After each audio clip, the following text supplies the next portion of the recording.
It's all right, I've got them. Oh, what were the chances of that? When I was, I think, 13 years old, I bought a copy of RuneQuest and was very impressed by it in many ways. And one of the things I liked about it was the fumble system. I don't know if any roleplay game before then had a fumble table, and the RuneQuest's fumble table definitely made combats a bit more lively and entertaining. These are the things that go wrong when you're fighting. I did actually write my own fumble table to replace the one in RuneQuest, partly based on my personal experience of fighting. A lot of the things that they had on the table struck me as pretty improbable. Shield strap breaks, lose shield. I've never known that happen in any reenactment skirmish. It's not impossible, but it's pretty unlikely. So what, I hear you cry, are the most common fumbles? Well, slipping over is pretty common, losing your footing. One I can remember, because we used to do a lot of fighting in woods, was that you would walk backwards into something. That was very common because if someone's coming at you there, you'd quite often adjust position and you'd be moving backwards, and that's a very easy way to walk backwards into a tree, trip over something. Getting your spear caught in a bush, that happened sometimes. But there was one fumble, one type of fumble that easily accounted for more than half of all fumbles. I would say almost 9/10. I couldn't put the exact figure, but the very considerable majority of fumbles was this particular kind.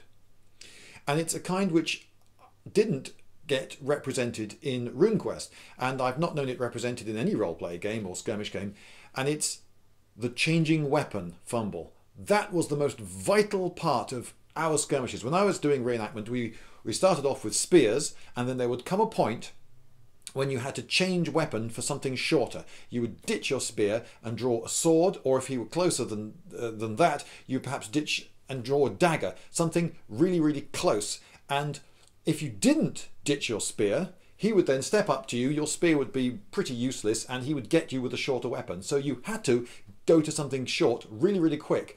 And it was that. The dropping the spear is easy. That's not difficult. Dropping a spear is easy. But will you get your sword out quickly and cleanly? The tiniest bit of fumbling in getting your sword out can be, and very often was, fatal. Fatal. You know, you'd get hit with a blunt sword and you'd pretend to die. But in the skirmish system, in the game we were playing as reenactors, yeah, that would be fatal. So what I then introduced for my games of RuneQuest is a die roll based on your skill at the weapon that you're changing to. So if you're a really, really good swordsman, you're not likely to fumble getting out a sword, but it's a significant chance.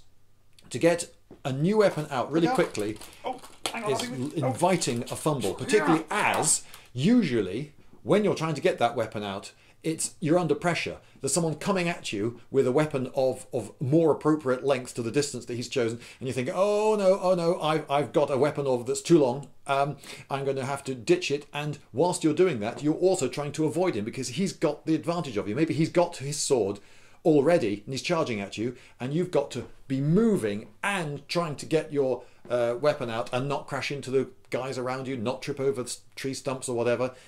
And that's when it all went wrong. Obviously, if you're not doing it under pressure, and you could just put your spear down and then draw your sword at leisure and get ready, that's not a problem. But under pressure, it's very easy to fumble drawing your sword. When I say fumble, I don't mean that you then end up dropping the sword on the floor. That didn't happen on the forest floor. That didn't happen very often. But a delay in getting your sword out, which meant that you would miss your chance to defend yourself using your sword, I suppose in roleplay game terms, miss next attack or something like that, that was very, very common.